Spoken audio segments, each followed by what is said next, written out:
Brilliant. Salute. Salute. All right. Today we are with Sue. Hello, darling. Hello, sweetheart. Lovely to see you. Lovely to see you. Cheers. Today a little bit of bubble.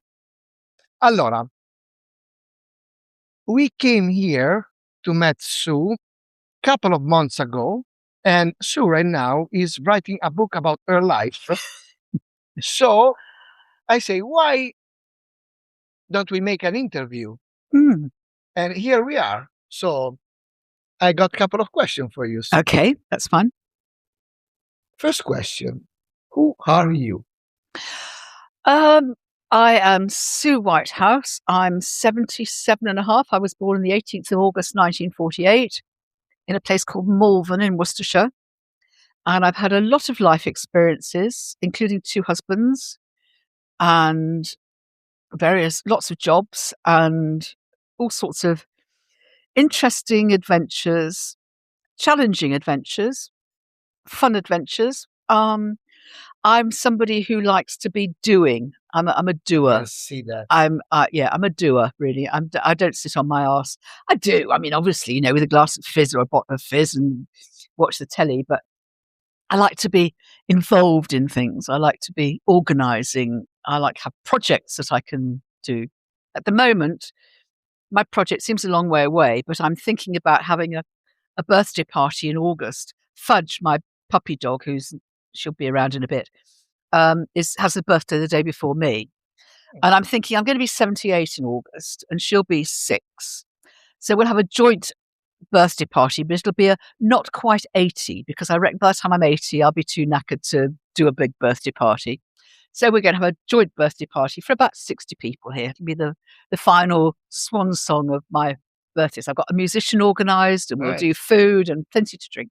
That's what I like to do, have a project. And we might come back in August. I think that's a good idea, yes. Don't know the date yet, but it'll be just after the August 15th party celebration here. So it'll be that following week. All right. Yeah, I'll let you know the date. It'll be a good party.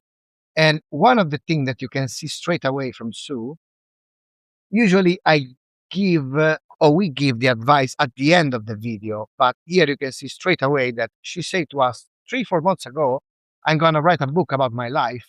She's pretty much halfway. Probably not quite halfway, but getting there. Yeah. How many people say, okay, tomorrow I go to the gym, tomorrow I start to work out, tomorrow I start to do that, and they never start? Okay. You are a doer, and we saw that straight away. But in order to get there, I like to start from the beginning. Right. Like, can you take us back to the beginning of life, to your, I will say childhood, but okay, the beginning?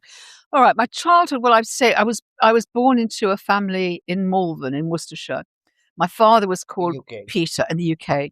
Worcestershire is a lovely county in England where there were either teachers in Malvern because there were 52 schools in this small town, or engineers because there was a Royal Radar establishment there. So it was a bit boring, as a teenager growing up. But as a child, it was fine.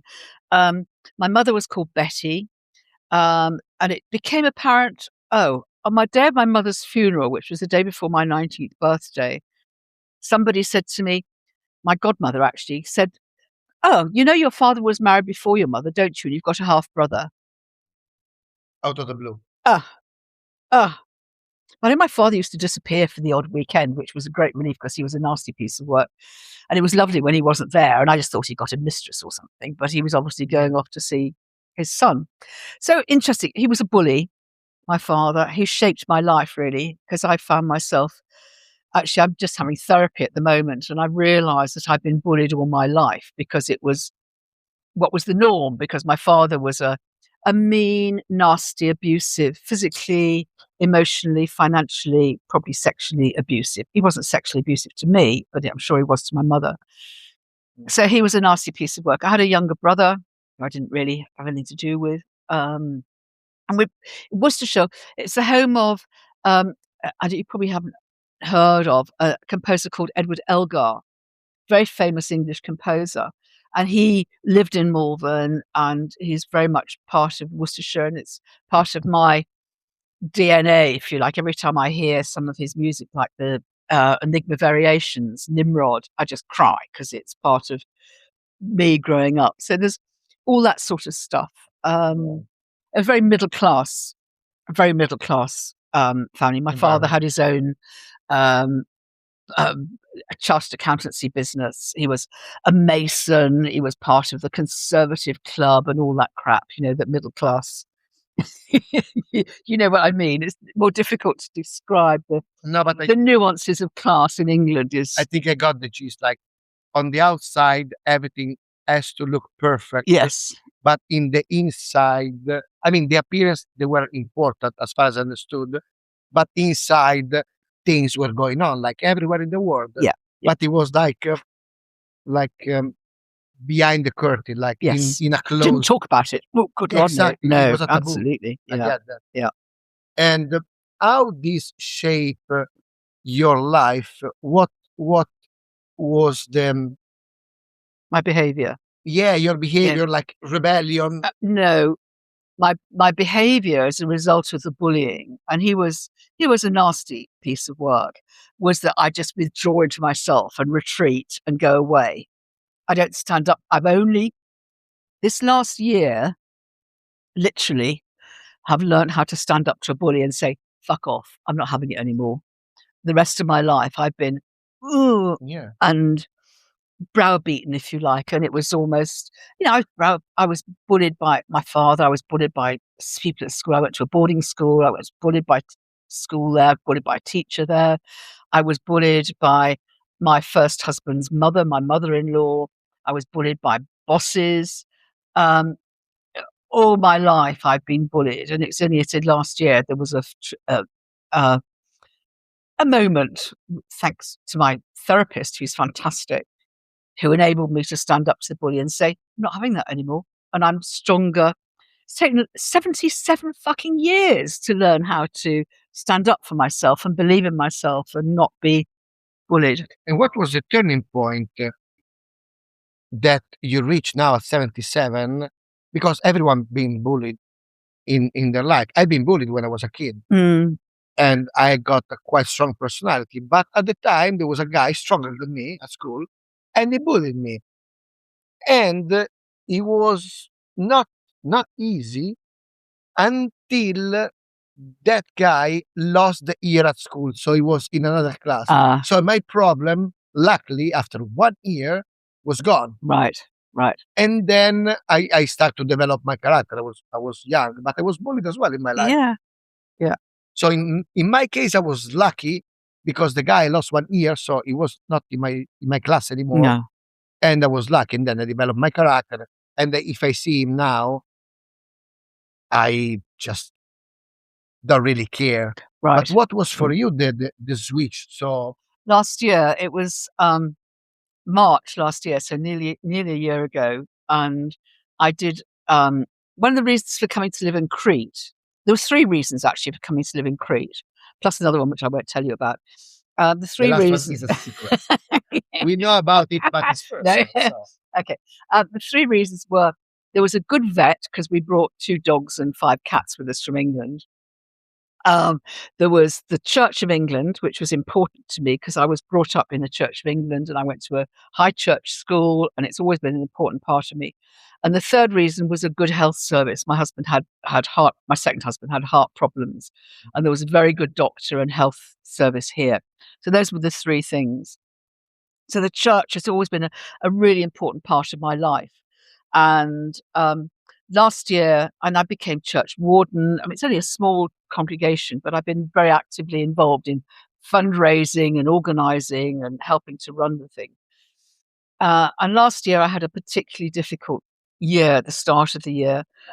Oh, excuse me. I had 3 bereavements of people that I was very, very close to, 3 people who died. I won't talk about those now, but I was very, very distressed by all 3 bereavements. And I had a bit of a breakdown, and somebody at church was bullying me, and I didn't really realise I was being bullied. And I actually ended up having a bit of a breakdown. I came home one day And I thought, and I cried, and I was exhausted. I was absolutely exhausted. And I thought, I can't do this anymore. So I resigned, and I was accused of betrayal and letting people down and all that stuff. And so I said, enough's enough. Talked to my counsellor about it. And somebody else actually said, oh, yes, this person's been bullying you. We've noticed. And I thought, really? And I worked back and realised that I'd been bullied. And I thought, that's it. And my counsellor, as I say, is fantastic. And she has been really helpful in enabling me to see the pattern of my life all the way through and how I've reacted rather than responded to bullying. I think there's a difference. Reaction is an instinctive, back off. Yeah. A response is taking time out and going back and saying, actually, I think your behaviour was inappropriate. So I've learned a lot. It's taken me a long time and a lot of years. But, yes. And you took the person out and you changed basically your yes, trajectory. I don't go to church anymore now. That's a very good piece of advice. Yeah. Because, I mean, sometimes, yes, you can punch the bully and it's gone. But, I mean, you can do this when you're like a minor. Because if you punch people around, is not the best solution anyway.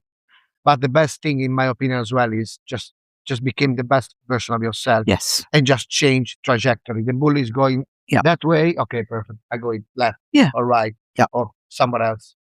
And learn how to respond appropriately. That's so a big learning. Very good piece of advice. Yeah. Okay. Next one. I got a book full of questions, but that's good. I forgot all of them. So let me take a look at the book. Dun, dun, dun. That's Sarah's part of the book. That's my part. Yeah. Oh, yes. Thank you. Oh, I think so, yes. Thank you. Helps to have good staff, doesn't it? So I got here the biggest challenges you face growing up. One of the biggest. Thank you. Thank you, darling. Well, self-belief was one of them, actually, because when I mean, in England, in those days, you had to take at the age of 11 an exam called the 11 plus, which enabled you, if you passed it, to go to the grammar school, or if you didn't pass it, you went to the secondary modern school, which was the sort of they didn't do O levels and things. And I took the 11 plus and I failed it, and my father said, "Oh, we didn't expect you to pass." Wow, that's and that sharp. That stamp of thick was on my forehead for years and years and years. I passed the common entrance, which How old were you? I was 11. That's very, very, very. Oh, he was a bastard. Yeah, he was a male chauvinist bastard. So, but in fact, I was going to a private boarding school anyway. The school was important to me. The school was called St Mary and St Anne at Abbots Bromley in Staffordshire. My mother had been a student there, and I went there. My mother fought very hard for me to go to Abbots Bromley because she thought it was the best thing for me. My father wanted me to stay in school in England, in Malvern, but I went to Abbots Bromley, which was lovely because that was a respite for me. I could think, well, Mummy's not going to be bullied so much when I'm not there because I'm not causing the bullying.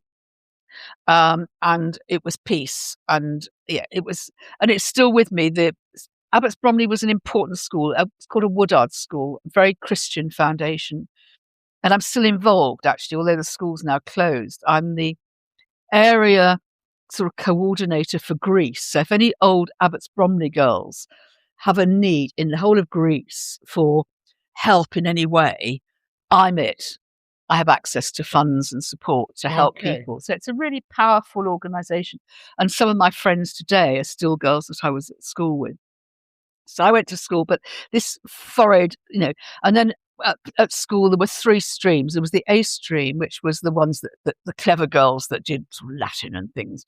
There was the B stream that were the middle of the range. And there was the C stream, that if you were too thick to do anything else, you did needlework and cookery.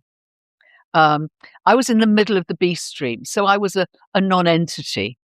I was neither clever, I couldn't sing. The choir was really important. I couldn't sing, so I wasn't in the choir. I didn't learn music. I didn't play sports. I didn't do art. I was just a middle of the road body, if you like. But it was still an important place for me. My daughter went there. I paid for Sophie to go to Abbots Bromley for 5 years. How I did that, I don't know, but anyway, that's another story. So school was important. And academically, I didn't do very well. I got 7 O levels, but nobody Average, said in the middle. Yeah, very average. Nobody said, "Oh, well done," or congratulations. It was why didn't you get a higher grade in maths or something? So yeah, that was. Don't know, I've forgotten the question now. But the thing is, no, I got it. That's one of the things that struck me in life at some point. A grade people Mhm. at school end up with a slave job during life Mhm. because A grade people in life are good at one thing: learn, repeat, learn and repeat. So follow instruction. And People, talk the right language and know the right people. exactly. Yeah.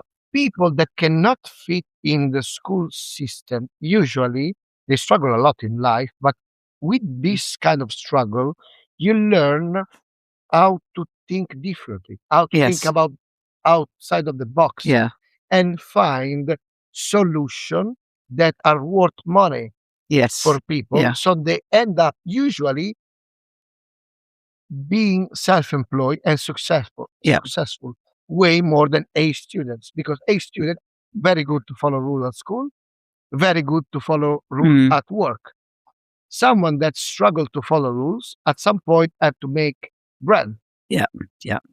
And unless you become a criminal, you became a criminal, Yes. you have to find a legal way to do things. Yeah. And this is true. Or talking marry the right about- person. Or marry the right person.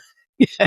And this is true, like providing a service, get paid for it. Yeah. And usually people that are not brilliant at school are better in this kind of thing. So it's like that. Well, I ended up, to reinforce your point, to actually running my own business for 20 years, a management consultancy company. That's a demonstration that And I'm not full of.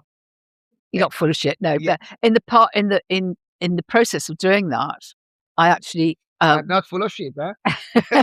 This is yellow subtitle. but I also, when I was proud.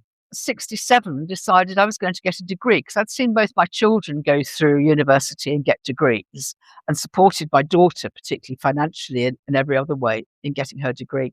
And I thought, before I get too old and crabby, I'm going to do a degree. And so I looked for something that interested me. And there was a master's degree at Wolverhampton University, our local university, that were doing a master's in coaching and mentoring. Coaching and mentoring was very much part of my job as a management consultant. And I said, I'm going to do that. But then, fuck, it's a master's. I haven't even got a first degree. How am I going to do a master's? And my husband, my second husband, was very supportive. And he said, yes, of course you can do it. Of course you can do it. Why not? And I'll be here he was retired by then. I'll support you. And I went for the interview, and they said, yes, of course we'll accept you on the course. And so I did the master's, and I graduated the week after I was 60.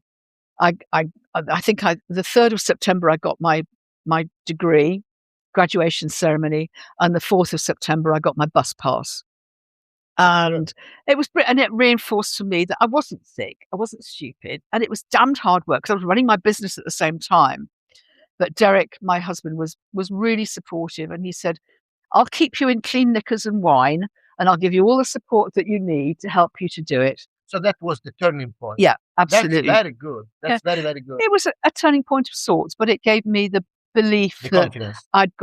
I have got a brain, I can do it. And after that, actually, even when we came here, in fact, I decided that I feel as I'm a very right brain person. I work on instinct, intuition. I'm a visual learner. The left brain, the rational thinking, cognitive side, is not really me. So I thought, before I get too old, I'm going to develop the left side of my brain. So I enrolled in an open university philosophy course. Philosophy, for goodness sake. I did a year's philosophy. I didn't do any more than that. It was all I needed. But I passed all the assignments, and it was good for me. And I learnt about Nietzsche, and I learnt about, all the philosophers. And it was interesting. And I say I passed everything, but it was hard work. And it's not my thing, but I proved I could do it, which is, And you prove it to yourself. I proved it exactly what I was going to say. I proved it to myself. Yeah. You can prove it to yourself. Yeah. That's good. That's very, very good. Mm. And so carry on learning would be one of my life lessons, really, that you're never too old to learn new things or to try new things or to start up new things. And these will improve the self-esteem that you got in yourself. Mm. For example, I like to learn, and I learn late in life that this is a huge advantage that I have. Yeah. Because some people, for example, driving, once you learn how to drive, most of the people say, I will not be able today to do again the test. That's wrong. Yeah. I mean, you should be able to do the test again and again. Plus, now you already know how to do it. So practice is even easier. I love to learn things. Sarah knows that I got like in the rabbit hole of things, and I like to learn usually random stuff that serve me a purpose. Like, I don't know, some things in the van to build something in the van. And I'm there watching tutorials at 3 o'clock in the night to see how to connect things and make it work. Yeah. But then when they work out, the satisfaction is immense. Is immense. Thinking about driving, actually, it reminds me when my children learned to drive. I have two children, one Sophie born in 1975 and Alex born in 1976. What's the name? Sorry? Sophie and Alexander. Okay. Alexander, good Greek name. And when they started to learn to drive, they'd say things to me like, "Oh, Mother, you don't do it like that. We've been taught to do it like this." And I thought, nobody's going to teach me. My kids are not going to tell me how to drive. I've been driving for years. So I went back to study and did the advanced motorist course, which was something you can do in England with the local council. And I got my advanced motoring certificate. So nobody can tell me how to drive because my husband used to try, and I said, "You can get out and walk. I've got an advanced motorist certificate." I want to ask you something, because at some point you were living in UK. Yeah. Okay. But now you are in Greece. We are in Greece now. Mm. We are in Greece, in Crete. In Drapanos in Crete. In Drapanos. Top of the world. Yeah. And we are in Drapanos city beside Drapanos mountain, which, guys, I cannot show you outside now. I will do it later. But it's a very beautiful place. Mm. But one thing is, what is the biggest decision that you made in life? And why did you came here from UK and when? Right. So my therapist asked me the same question this morning, actually. And it's a fair question. And the first biggest thing that happened to me in my life, apart from having my children, which was one of the best things ever, I adored being pregnant, having babies and small children. It was wonderful. The best sort of 5-6 years of my life, really. Beautiful.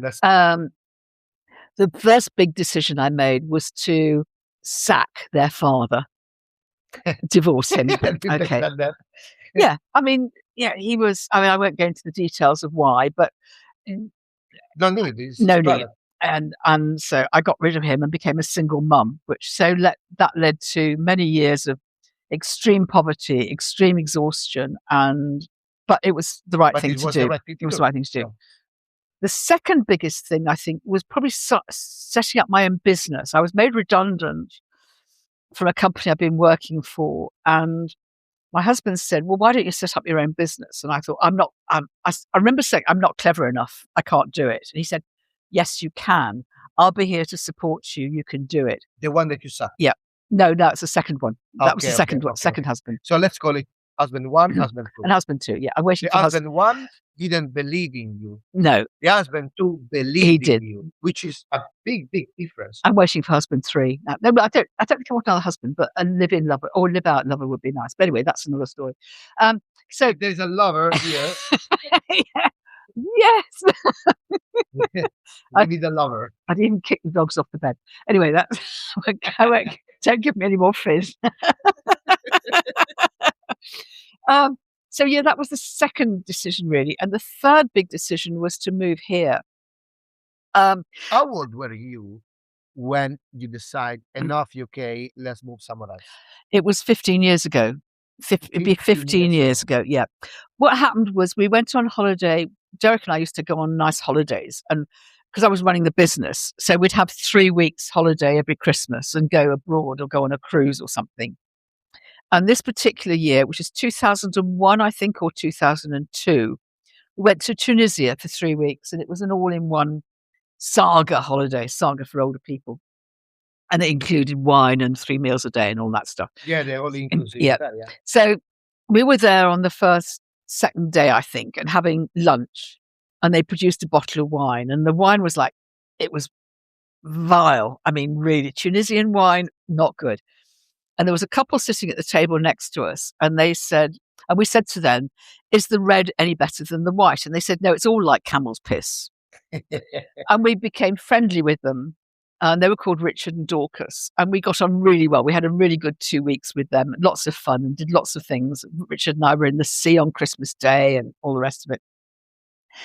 And we all moved back to England, and they lived in Monmouthshire. We lived in Shropshire, and I was still working full time. And we used to meet up 2 or 3 times a year for lunch, sort of halfway in the middle, sometimes in Malvern even. And eventually they decided they were going to leave England and move somewhere which was good for Dorcas's arthritis.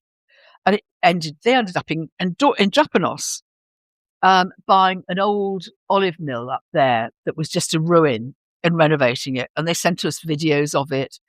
And when it was finished, they said, come and stay. So this was it was May 2000 and, I don't know, 4 or 5, something like that. I can't remember really. And we came out for 2 weeks to stay with them in their guest house. And it was gorgeous. I mean, May is a beautiful month here. Absolutely. Snow on the mountains, warm weather, parties. And it was very good. Derek used to have 2 or 3 angina attacks a night in England. And here he only had 2 angina attacks in the whole 2 weeks. So it was a major improvement. It was a major improvement in his health. And we got on the plane to go home, and one or other of us said, let's go and move there. Yes, why not? I mean, what's to stop us? Because by this stage, my children were no longer speaking to me. So there was nothing to keep us in England. And so we went home. We decided that we'd do it. And they said, Rich and Dog said, well, if you want to come and live here, you need to see what it's like in the winter. So we came to stay with them for 10 days over Christmas that year. And I went to 2 parties every day. In fact, one day I went to 3 parties, and I was in the sea on Christmas Day. And I thought, 2 parties a day, this will do me. And so we went home, put the house on the market, the business on the market, and we moved here a year and a bit later, I think. That was the reason for moving here. But it's been the best thing we could have done. His health improved. He had a new valve put in his heart a few months before we came here. And his cardiologists in England said, best thing you could do is to move to Crete. It'll give you an extra 10 years of life. That's great. Gave him an extra 8 years. And I mean, it's just, I can't imagine living anywhere else. I never want to move. It's beautiful here. Everything apart from the bureaucracy, which is, and the language, which is difficult, but it's just gorgeous. I live in this beautiful house overlooking Suda Bay, overlooking the White Mountains. And this is something that I try to do with the interview side of the channel. I try to explain to the viewers, and thank you for the support. Actually, if you can put a like and leave us a comment, we'll help the channel to grow so you can see more interviews. If you feel stuck, if you feel not happy, if you feel that that's not your place to flourish, to flourish, yeah. My Italian is there. You should try something different. Like people move, humans, since the beginning of time, they move until they find the right place to set up. Yeah. And usually this is correlated to a major increase in health. Yeah. Yeah. Because otherwise you feel sick. Yeah. Like in Milano, for example, I used to have a good life in Milano, but I couldn't breathe properly. Right. This is just one example. Yeah. And I see now some study that is one of the most polluted region in Europe, my area, Ah, right. which I was not aware No, about because the that's pollution. home. Yeah, it's Yeah, home. Yeah, I mean, it's clear. I used to work in the airport, so it's clear that the air is not the best. But I was not aware that it's one of the most polluted region in Europe, my area. And I love Milano. It's beautiful. Italy, the food is good and everything else and so on and so forth. But the quality of life, the fruit, yeah, the air. yeah, I mean, yes, you can have a lot of aperitivo and you can dress well and you can have a lot of pizza, but still, you breathe the air yes, day and night. It has to be good quality. yes, It has to be yeah. good quality. Otherwise, you poison yourself day and night, every day. So I find my I have a profound esteem in people that took a decision to move into Yeah. the right place. I think we just felt it was the right thing to do. There's a spirituality about this place that's really quite profound. There's also, I mean, my first husband was a farmer. So I come from sort of rural farming backgrounds, and the pace of life, the rhythm of life here with the lambing and the seasons and the olive harvest and all of that fits me, fits the pace of life, the rhythms. I love that rhythm of, oh, you know what's going to happen next month. It's very traditional, very, I mean, it sounds awful to say basic, but it it's ingrained in the people here, that rhythm of life. There's The a very root is healthy. the Ruth, yeah, yeah. It's a really very, very I'd never been to Greece before we came here to stay with Richard Dorcas. People said, "You are brave, do you speak the language?" No, but somehow or other I'll cope, and I've coped. Yeah. I did learn Greek, but I've lost it because I've never used it.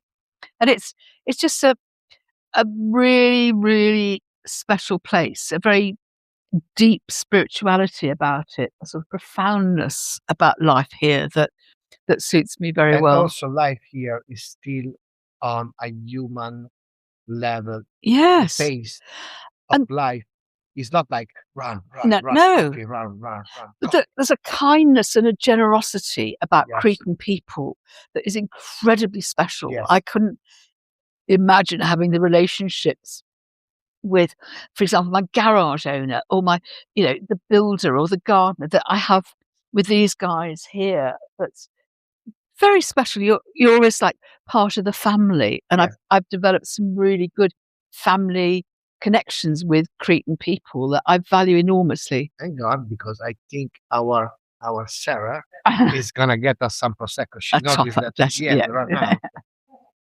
So it's got all sorts of things going for it that is wonderful. I used to do holidays on my own. Excuse me. I've done quite a lot of holidays on my own over the years, and I'll tell you more about that in a moment. And my friends used to say, "You're going on your own?" Sure. Yes, that's right. Yeah, you're going on your own. Yes, of course I'm going on my own. I can have adventures. There's By the way, nobody to say. I want to say to the viewer that that's fake prosecco. That's Really? it's with bubbles. It's sparkling water that looks like prosecco. We want to put. Well, it's lunchtime, so anyway. It's lunchtime. It's Yes. 1 and 3 o'clock. I cannot say the date because this interview will be live in a month or something like that. Okay. I will tell you Yeah. more about it. But I want to be precise for YouTube. This is fake prosecco. In a fake bottle of Believe prosecco. that if you like. Yes. And if you don't believe that, please leave a comment because Okay. I want to ask you a difficult question. I put down a couple Go of on. questions. Okay. And this is Go the on. first time. Yep. Allora, failure. Everyone. Let me check properly what I put down here. Okay. Failure is a part of life that not many people talk about. Mm-hmm. I faced failure many times. I'm sure you did too. Mm-hmm. And I'm sure you did too if you're watching this channel right now. So the most important thing about failure, in my opinion, is what you can learn from it. Yes, absolutely. Yep. I want to ask you, what was one of the biggest failure that you faced in life, but what did you learn about that failure? I think the biggest failure of my life was getting divorced from my first husband, Benji, because we were only married for 6 years and I sacked him. Um, and I realized afterwards that I'd married him for the wrong reasons. I wanted family, roots, and security. And Family, roots, security. I met him when I was at college. I did a teacher training course for 3 years, and he was at the local agricultural college, and that's where I met him. And it seemed like my mother had just died, and I had no family roots or security, and that's what I needed. And I think, with hindsight, I saw him as providing that for me. As a rock to grab on. Yes, and it was not good. I mean, he gave me 2 children. I had 2 fabulous children that I absolutely loved to bits, and sadly see no longer. But I don't know why, but that's a long story that I won't go into. But that's right. I think that was my biggest failure, of marrying the wrong person at the wrong time, because of what my needs were that I hadn't realized and acknowledged. And I could have got my needs met better if I'd been more mature and more self-confident and more self-sufficient at the time. I mean, I can't remember how old I was. Well, I'm just trying to think. I can't really remember. I must have been, Mummy died when I was 18, coming up 19. Wow, that's not easy as well. That was, I mean, that's another story that we might come on to if you want. And it was 2 years after that. So she died in 1967. And I think I met Benji in probably 1969. So he might have got married in 71 or 72. So you can work out the maths. I was 20 something. Yeah, old enough to know better, but very insecure and very alone. And I believe that this is one mistake that a lot of people do. To some of my friends, and they know that, I say to them in my way, if you are starving emotionally and you meet someone, even the wrong person, that feed you a little bit of emotion, you fell. But you fell not because you love the person, you fell because you are in need of attention. Grazie, amore mio. Yes. Thank you, darling. For example, when I met Sarah, grande. Too quick.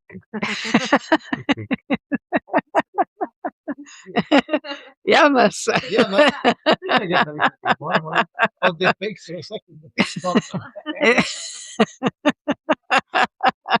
think Sue needs a little bit more. I'm okay at the moment, darling. For example, Sarah. I met Sarah in a moment of my life when I had my life by the balls. Right. Okay? Because I just quit my job. I took the van. I built the van, and I was on my way of freedom. And my last thought was getting a stable relation because I was ready to have fun. Yeah. Okay. She was at the same stage in life. How amazing. She was doing her thing. She was in a very good moment of career at work, and in a very stable physical. She was very, very fit. Excuse me. We had a little tiny break. I was saying that I met Sarah when she was in shape and ready to spread her wings and enjoy life. Yeah. And I was already with my wings open and enjoying life. So we both met when it was not intended. We were not looking for a partner. Right. We were ready to have fun, both of us. Yeah. But then we met each other. We had fun. I was okay. Let's keep doing that. Some people, in fragile moment of life, they grab onto something like a rock, and they try to stay to float, but it's not gonna work on the long run. No. In most cases. And this is kind of, as far as I understood, this kind of what happened in your case at the time. And this is you hang on to something because it's better than nothing, like a life belt, really. Yeah, like Yeah. a life belt. Yeah. That's the thing. Yeah. Yeah. Hey ho. And what did you learn from that? It's taken me a long time to learn anything from that, really. It's just to make the right decisions for the right reasons, but weigh up the balance of the pros and the cons, I suppose. I'm not very good at that, though. I tend to be impulsive and Yeah, me too. yeah. There's a lifetime of learning, isn't there? I mean, yeah. You never stop learning, do you, about life and about relationships and about yourself? At nearly 80, I'm still learning. And that's part of the fun of life, And that's a actually. good part. Yeah, absolutely. Yeah. As long as you take on board the learning and grow from it rather than sort of push it down and take the notice. Okay. Yeah. Okay. Let me take my book for the questions.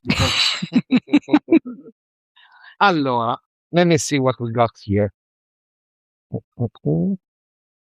Ah,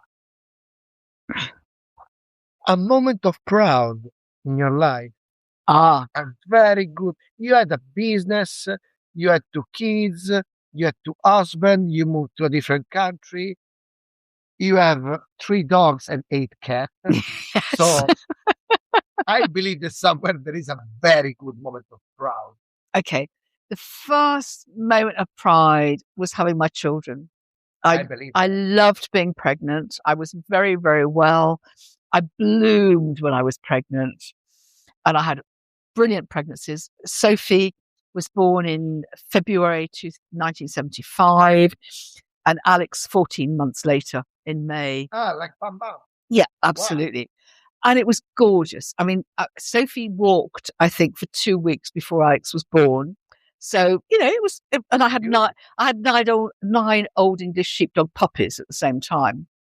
But it was a fabulous time. And I was really proud of my children. They were beautiful children. They were healthy once Alex got over his jaundice. And I've always been very proud of them. And I always wanted to be a mum and a grandmother. And I wanted 4 children, but I didn't get 4, but I've got substitute children that I can tell you about if we've got time.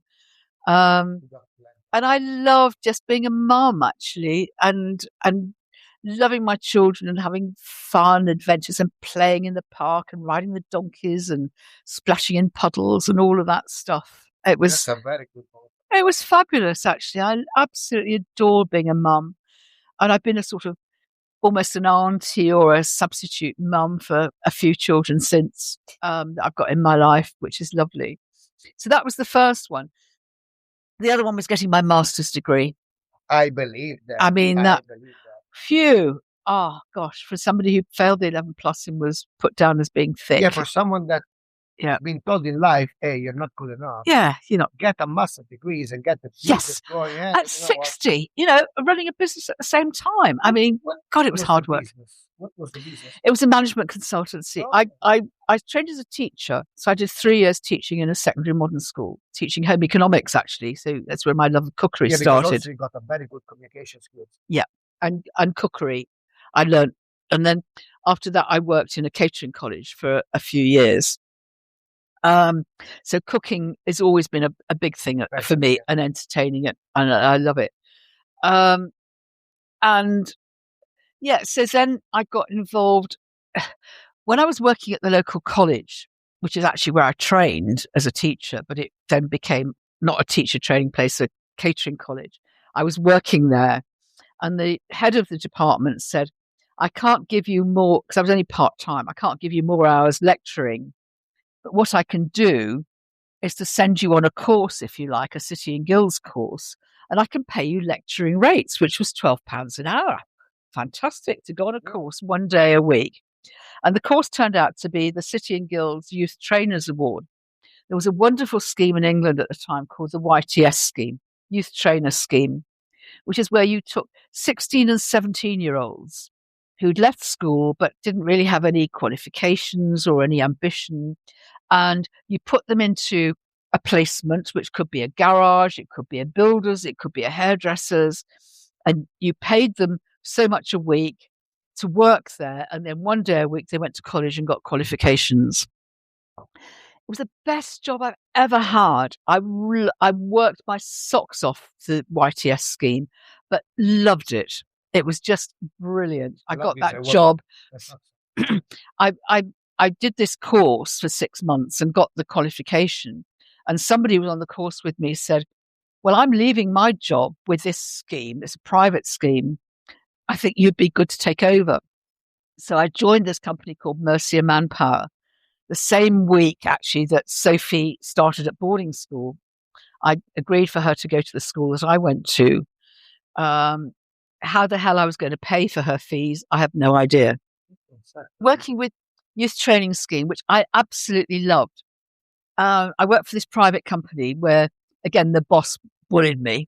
I think she saw me as a threat, which I realised subsequently. And then I left. I had a breakdown. In the meantime, I'd met Derek briefly. Your second husband? My second husband. I met him on a counselling skills training course. We sat next to each other on the first day. And we were supposed to find out the person sitting next to you and introduce them to the group. So this is Derek. Yeah, blah, blah, blah. So I'd met him, and in the following February, that was about September, I had a breakdown from being bullied. I just completely broke down. Wow. Had to leave the company. Wow. And the county council, who was also running a youth training program, after a month or two, I went to see the guy in charge, and he said, I'm really glad you come to see me. I've got a perfect job for you. I've been waiting for you to come along because your reputation, you're so good at what you do. And they were starting up a scheme called Youth in Management, which was for youngsters who were a bit brighter than the average sort of plumber or electrician and wanted to be managers. And it was a national pilot scheme run by the Manpower Services Commission and the County Council to start up this youth in management program to roll it out nationwide. And I was setting it up and getting it going. Yeah. And it was brilliant. It was a fantastic scheme. So you find the path basically from you're not good enough to you are the perfect person to run this game. I worked so hard and absolutely loved it. I loved working with young people. Not secondary modern kids, 15 to 15-year-olds, but 17, 18-year-olds. I absolutely loved it. And then I got involved because I'm not sure how much you know about English qualifications, but they started to introduce, name escapes me now, but qualifications where you had to train people on the job. And what was it called? For goodness sake. I can't remember. Well, it wasn't apprenticeships, it was NVQs. NVQs, National Vocational Qualifications. And in order to get those, I had to train my workplace employers to train and assess youngsters. Okay. So I got involved in training managers, if you like, to coach and assess young people. So I got involved in training employers how to, to do this, to work with young people. Thank you, Dave. Yes, I want you. So that's why I got involved in training managers, really. And I loved it. I then was working with adults, and I'd found my roots. I'd found what I was supposed to do. And I loved it. And I was good at it because I loved it. And I was enthusiastic and motivational and all those things. I believe passionately in these young people. And after a couple of years of doing that, I was headhunted by a management training company to go and work for them. And they did training for people like Royal Dalton and Armitage Shanks and Crete. I mean, big industrial manufacturing companies. So I was going all over the country running training company courses for people who worked on the front line making roof tiles or building car headlights or all those. It was fabulous. And Armitage Shanks, I'd come home saying, do you know how they make baths and loos? And I'm nosy. It was motivating. I'm nosy. I love going into places and finding out how they do things and how things are built. And I was so good at it. And you felt alive. I can see now. Yeah. Years after. I was traveling all over the place, working with all these amazing people in these amazing companies. But after nearly 2 years, Derek and I, by this stage, had just got together and we bought a house together.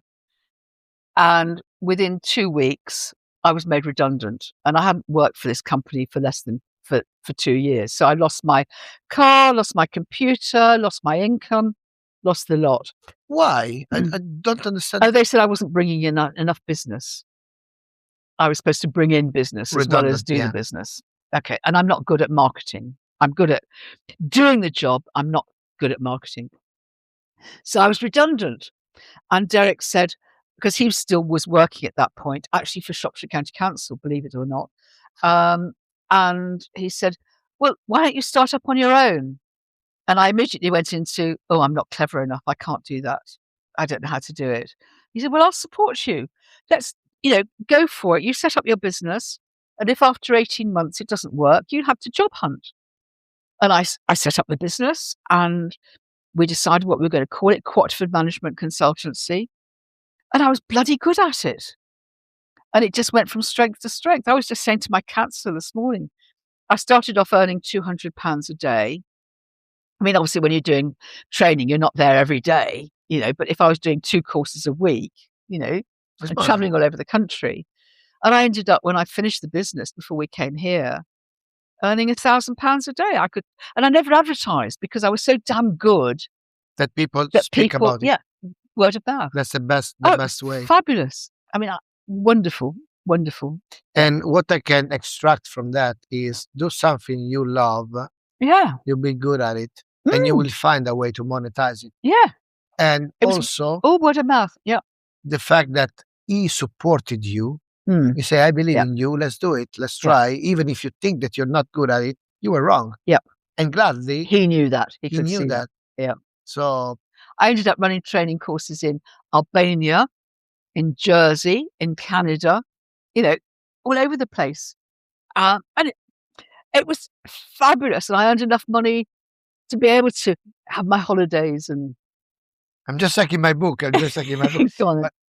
No, I have the question already, but it's delicate. You say that you have 2 kids. Mm-hmm. I know that you have another kid as well because you told us about it. But I'm curious to know if you have grandkids. Well, I have my 2 children, Sophie and Alex. Sophie has 2 children, Isabel and Elliot, who I think are in their 20s, but I don't know. I have never seen them. Well, I saw Isabel when she was 2, I think, and Elliot when he was 6 months. And I've never been involved, never been party to their lives. My daughter's cut me off, which is desperately sad because I've always wanted to be a granny. Alex and his wife have no children. Alex has his own business. He's a very, very successful business, but they have no children. I have a stepdaughter called Kate, who is Derek's daughter, who I was close to, but this year we've had a bus stop. I won't talk about that at the moment. Very, very desperately sad. I have an Albanian daughter called Barna, who I've known since she was 12, and she's now, in fact, I've got something that she sent me, actually, which I'll read to you in a moment. We got involved in we had a begging letter. Have we got time? We're all right. Yep. You have all the time. Okay. A long time ago, about 30 years ago, probably, one day we got a begging letter through the company to say, could you sponsor an Albanian child to learn English? I didn't even know where Albania was. I mean, it was not. This was 20-something years ago. So we looked it up on the atlas, and I said, okay, yeah, I'm very keen on education, been involved in education all my life. We'll send 25 quid. So we sent 25 quid off to this company, the English language school in Tirana, I think it was called. Tirana is the capital city. Tirana, yes, that's right. Yeah. Been there since, but anyway, that's another story. And Then about 3 weeks later, there was a program on television called Watchdog that exposed scams. And this was one of the scams. It said, it's a scam, don't send your money. And we thought, it's only £25. It's not the end of the world. So put it down to experience. And a couple of months later, we got this letter from this girl. She was my name is Albana. I am 12 years old. I live in Tirana. Thank you for helping me to learn English. Grande. Nice. And we started writing to each other. I mean, it's a very long story I won't bore you with, but she's become like a daughter to me. And in fact, last September when you were staying here. You told us the story. I remember the story. Yeah. And she sent me this, which I've just found the other day, written in November 2005. What Mothers Are Made Of. By Joshua Hazel Delphine. The blossom of a sunflower, bright as a smile. That's what mothers are made of. The bonsai tree, still with dignity and posture. That's what mothers are made of. The heart of a million white-tipped angels. That's what mothers are made of. The awareness and protectiveness of a moon-eyed wolf. That's what mothers are made of. A face more beautiful than a symphony. That's what mothers are made of. Their voice is like a river, running over the smooth stones that massage its body, while as sunbeams bounce off its cool surface. Their love is unbound by physical laws and obstacles. Their words are a book of life's lessons. Their knowledge in life is like an ocean with an endless horizon, which is never reached or connected, but absorbed. That is what my mother is made of. And this to my beautiful mother, who's been all the wonderful things to me. That's beautiful. And, we're still, after all these years, she's got a daughter called Medina. So I've got a sort of substitute granny. When I was at uni, my tutor, Jenny, just after I finished my course, adopted 3 children, Sophie, Callum and Curtis, who've been like adopted children. They come and stay with me. They call me Auntie Sue. And so although I don't have grandchildren that I'm connected with, I've got all these other wonderful children in my life, my godchildren. And you wanted 4. You have 4. I did, yeah. You have 4 at the end of the day. So when I went to Australia and New Zealand, I did a trip to Australia and New Zealand after I'd had cancer and Derek died. And I stayed with one of Alex's school friends called Gavin, who was always with us at weekends and half terms. He lives in Auckland now, and I stayed with him. And I had an hour's conversation with him the other day. So he's like another son. He doesn't have any children, but I've got all these wonderful extended young people in my family who are now young people. They're in their 40s and whatever. But sadly, 40s is young. Yeah. Sadly, I'm not allowed to have anything to do with my grandchildren. And I don't know why. I don't want to get too personal. And also it's not needed.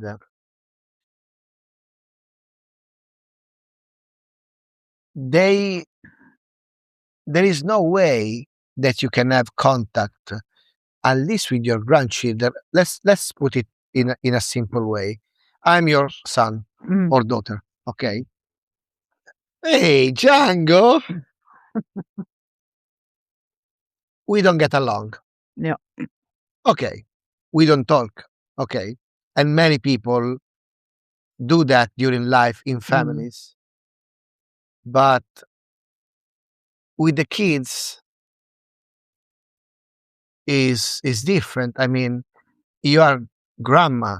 Yeah. They should be able to see you. Yes. Is there a way to fix that or not? I have tried.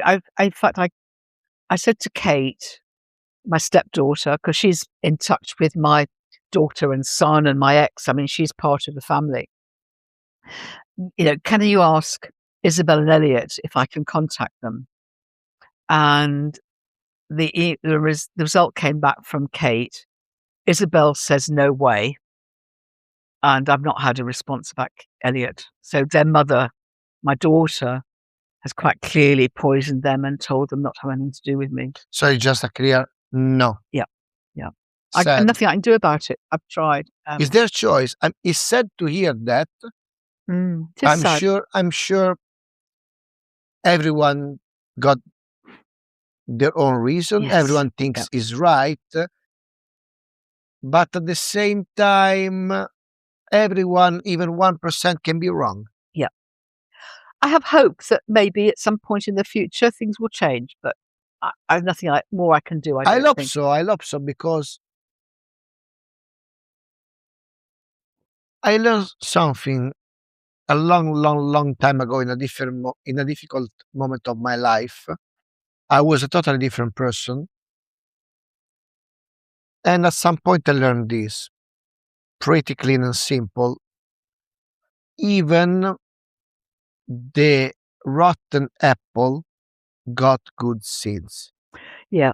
Yep. So whatever is the consideration that you have for me or I have for you or someone else have for us, there can be something good that they can extract from that. Yes. And silence, in my opinion, is never the way to resolve things. No, exactly.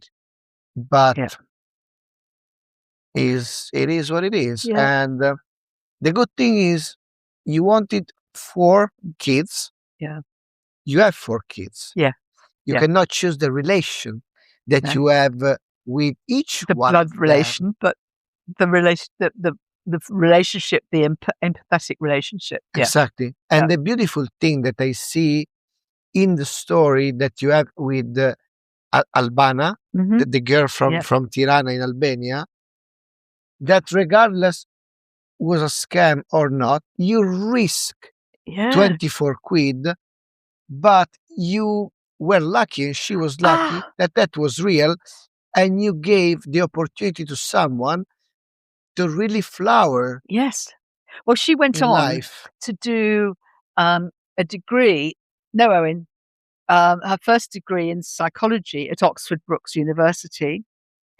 Then she did a master, and I went to her graduation. Then she did a master's, and we paid for her parents to come over from Tirana for the master's. And then she did a PhD. I remember that she became very successful. Yeah. You told us. And we went over there for 3 weeks and did some training with the high school teachers and the university lecturers in Tirana. I mean, in how to teach about learning styles and communication skills and time management and all that. It was brilliant. So incredibly enriching part of my life, actually, and staying with her in Paris last year and going to... Yeah, because now she's an adult. Yeah, that's right. And she's a psychology professor at university. As you took care of her when she was, you believe in someone that no one believed in when she was young. Yeah. And now she's successful. So she say, come Isn't that a wonderful thing about life, is that you can... Come on, Sarah, you're slacking here. Sarah. But isn't that wonderful to be able to encourage people and help them with their education and help them to believe in themselves? But also, the most important factor in this, you took a risk, which for you, 25 quid at the time, it was not like I was not going to die. No. Yes, of course, you could spend 25 quid in a pizza. Yes. Wonderful. Yeah. But you deprive yourself of a pizza or whatever you can buy at the time with 25 quid. But you gave the huge opportunity to someone to flourish in life. Yeah. And this, for me, is something that not many people do. I mean, I learned through the hard way, actually, to give, even when you don't have a lot. Thank you, Mario. Grazie. Thank you, Are we doing all right with that? Is that nearly... This is the end. Is it? Oh, goodness me. I haven't got any more. I'm sorry, guys. We have to finish soon. Fake Prosecco, eh? But, I mean, moving on, here has given... I mean, I did a lot of voluntary work all my life. I had bereavement counselling, fostering teenagers and all sorts of things. And here, I've been able to put something back into the community, which is like, working with the church, setting up the choir. I mean, it's been so exciting. 4 years ago, I had the idea of setting up a community choir. And we've been going for 4 years. Last night, we had 27 people there. people from 8 different nationalities all singing together, 60s and 70s musical songs. Such fun, and it's so rewarding. And it's fun for you, Yeah, for the other 20 people, but absolutely. you don't have a clue if someone was just passing by with a very rough day on his or her shoulder. They heard the music And and they come in and they sing, and it's a feel good on It feel every good. level. It's fabulous. I'm so proud of it. It's just my idea. I saw this guy called Gareth Malone one day. I was watching a proms concert in England on the television, and Gareth is a musician, and he was talking about one of the proms concerts. And and he started up all these choirs, the military wives choirs and things in England that you will have heard of. And I looked at him and I thought, that's what we need here, a community choir. Gareth, thank you. And started it. And we've got 8 different nationalities that sing with us every week. And it's just fabulous. I have one question. I have more than one, but I have one. What mistake you see in people right now that you made also in the past, or that you don't, but you see a clear mistake in the younger generation in society right now, and you see a clear mistake that you know that on the long run is going to damage? What I mean, I know I'm an old fart, but what really worries I me love this. is the insidious obsession with social media. I mean, come on, we're doing it with social media now, but these young people are so influenced by bad influences on social Yes. media, and it frightens the hell out of me. And I'm so glad I'm at this stage of my life and I don't have to be bothered with it. I mean, I've never watched YouTube. I've never watched a podcast in my life. I mean, I will You will obviously after now. this one. I will. When this one is online, I want a like from you at least. But I do think that they're so obsessed with their phones and forget to actually talk to each other and hug and have communication. And that really frightens me, that communication has become so entrenched in online stuff that people forget the value of real life communication. The stroke, Yes. the hug. I mean, you're a brilliant hugger, and it's so important, aren't they? And I think, and that's what really worries me. And you know what I really struggle to understand? Now we are more connected than ever. But now people are lonelier than Yes. ever. Yes. I really don't understand that. I use social media for work, Of course. okay, like this, okay. But my impact, and in fact, you can see that unless you like and subscribe, I got like 50 views on this video in the best case scenario. But I took a different approach. I don't show like my muscle or my beauty. I try to develop myself Right. and develop who is looking up until this part of the video. And if you do, please say I'm looking at this part of the video, a moment, wherever it is the time right now. It will help me at least believe that someone is watching that, Yeah. because I'm really doing my best to leave an impact, a positive impact. Yes. Yeah. Because it's easy to look at social media and you look like a sexy part, beautiful car, beautiful house, beautiful things. But at the end, what made me grow in life, they were the hard lessons. They were the hard things, not the, hey, you are perfect. No, doesn't grow. And with this, I want to ask you a very good question. That's a personal question that I ask people all the time, but it's for myself. If you can give an advice to the younger version of yourself, what it would be? It would be to believe in yourself and your own ability and not let anybody bully you. That's what it Believe would in be. yourself. Believe in yourself. Believe in the abilities and the skills and the talents that you've got. Find your own abilities. Find your own resources. Believe in you. You don't need other people in your life. And if you do have other people in your life, make them the people that matter to you. that are kind to you and love you and care about you, not the people that want power over you. And also learn about yourself. Because I believe that everyone got an unfair advantage. Like, my thing is to talk. Yeah. Your thing is to communicate. A runner thing is he got good legs. Yeah.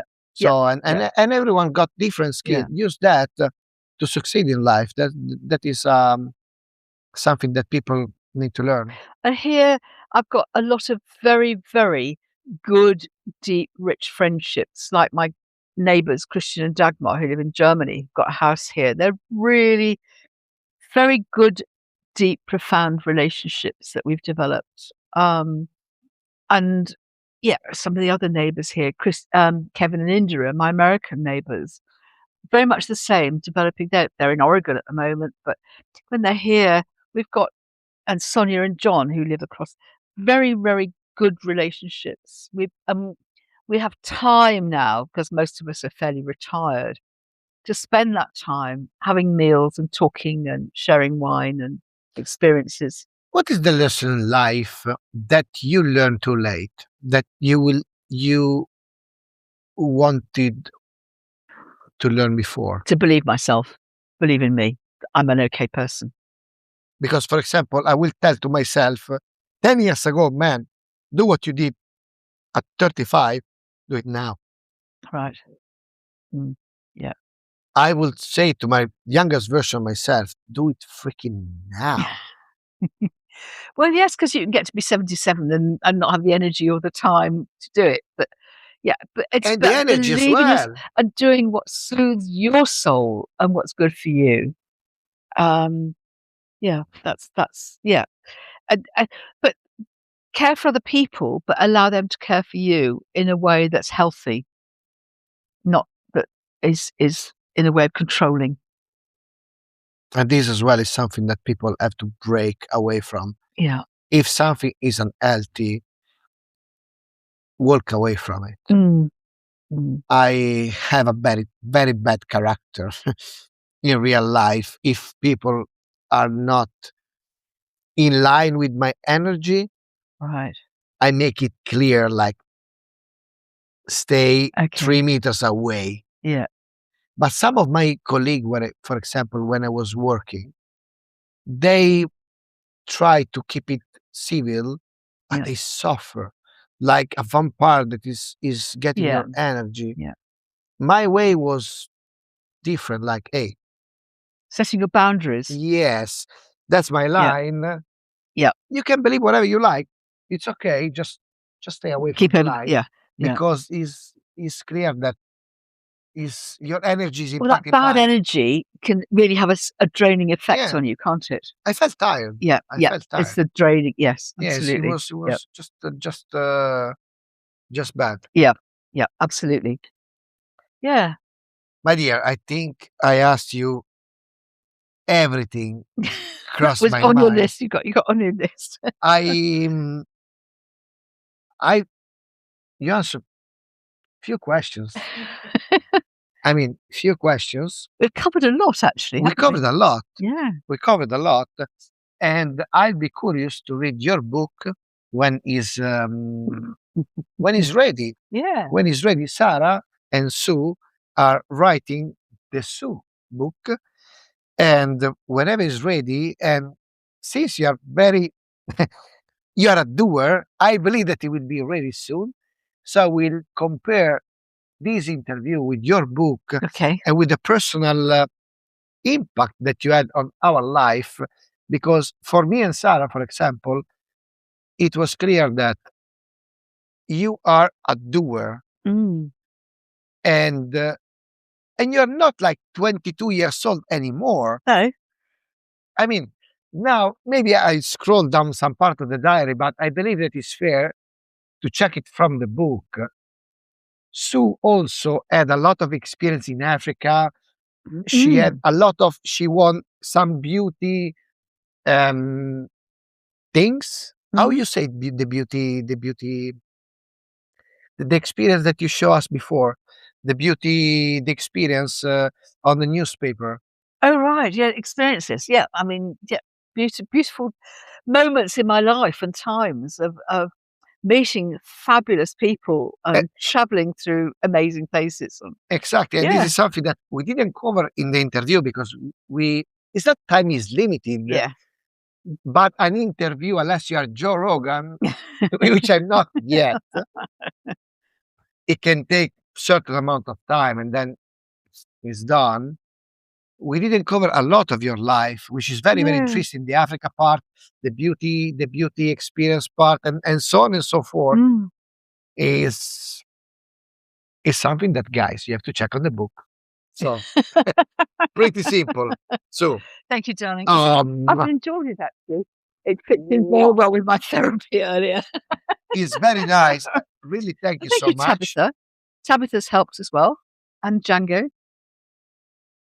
Sue got, I think I said it before, Sue got 8 cats and 3 dogs. When we came here for the first time with Sarah, she told me, "Oh, no worries. We're gonna go to Pet City." She got 1 dog and 1 cat.